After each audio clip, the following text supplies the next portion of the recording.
Welcome back to Gun and Shot TV, and today I was going to be talking about a recent purchase that I made. This is a Star Super Bee. The Star Super Bee is actually a variant of the Star B. Now what the Star B is, and you might notice this looks a lot like a 1911. The Star B was essentially a copy of the 1911 made by the Spanish Arachera company, or Echeverria. I'm gonna pretty much butcher that no matter how much I try. Pretty much a copy of the 1911 in both 9mm Largo, and then that was I believe the Star A, and then the Star B and 9mm Parabellum or 9mm Luger, and then that was made around World War II. And after that, I think in pretty much right after World War II, they came out with the Star Super Bee, and the Super Bee, if you will, is essentially the same 1911 style, but it has a more modern takedown lever, and that runs in this cam here and works the barrel. But other than that, it's very similar to a 1911 in looks, but it's a little bit smaller and has a different mechanism inside. Like the Super Bee has a magazine safety and a couple other modifications. These are pretty cheap guns. I paid $240 for this from Aim Surplus. Now when I got it, it didn't have really any finish, so to speak, on the strap, front and back strap here, and it was pretty worn. So what I did is I went through and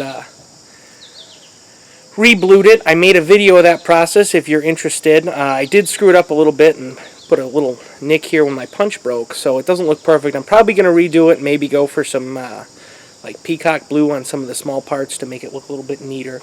But it's got an 8-round 9mm magazine. It's got a mag safety, so the magazine has to be in. The one thing I would say with these is you want to make sure you never dry fire these. The Star company is out of business, so in order to get replacement parts, you're going to have to try and find them online, which is very, very difficult to do because, like I said, the company went out of business. When the company went out of business, all their spare parts were sold to Spanish gunsmiths. Well, those Spanish gunsmiths are small companies that may or may not still be in business and are probably only going to have a website in Spanish if you're lucky. So things like the grips and such, if they're cracked, you're going to either have to make some or find. There's a couple people on eBay that make grips, but they're $70 for a pair of grips for a $200 gun. Not the best deal. But for this gun, I've been pretty happy with it. The only complaint I have, the grips were broken when I got it.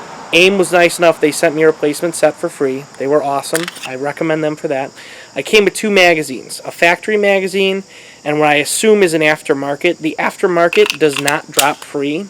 You have to actually pry it out. I went through and sanded that one to get the dimensions down a little bit, and now it's to a point it will come out. It pops out a little bit and you pull it the rest of the way, which I think I'm fine with. So I'll probably just re-blue that and leave it as is. But that's a minor issue with that aftermarket magazine. The factory magazine pops out and works just fine. Both feed just fine. The gun works very well.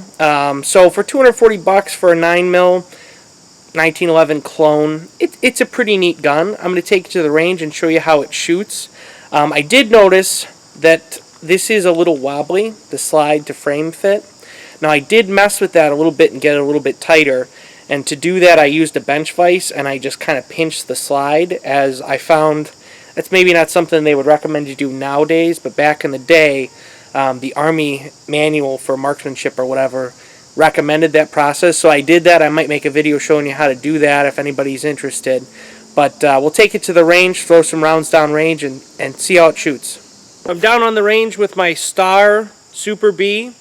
I'm going to shoot at some targets here. We'll see how she works. She feeds and everything. I've had really good luck thus far with this gun. No real issues, so to speak. So we're going to light it up.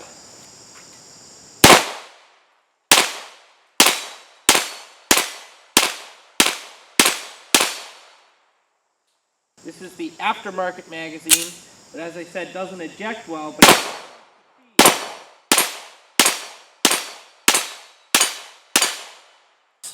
not a bad gun. A decent little 1911 knockoff. Certainly easier to field strip than a 1911. You just take the mag out, flip the takedown lever, and it comes into pieces. Not as easy to take the frame apart, but definitely I think worth the $200.